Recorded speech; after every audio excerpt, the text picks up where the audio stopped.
धरती माते विराजमान हमारा माताएं बहने युवा साथी पिता तुल्य बुजुर्ग हमारा आदिवासी परिवार ना तमाम सगाजन आप सभी ने मुंह मार तरफ थकी और मारी पूरी विधानसभा क्षेत्र की जनता की तरफ थकी जय गुरु जोहार करो।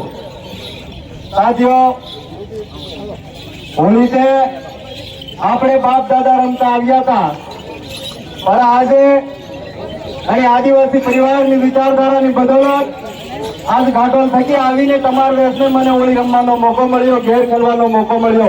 ये सब थकी मोटी जीत है आज की तारीख में।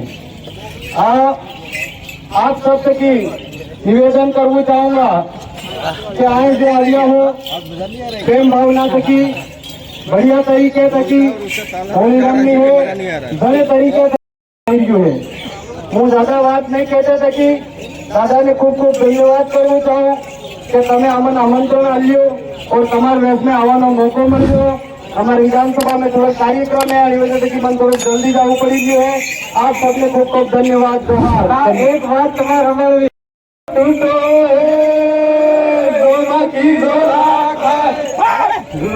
तारो की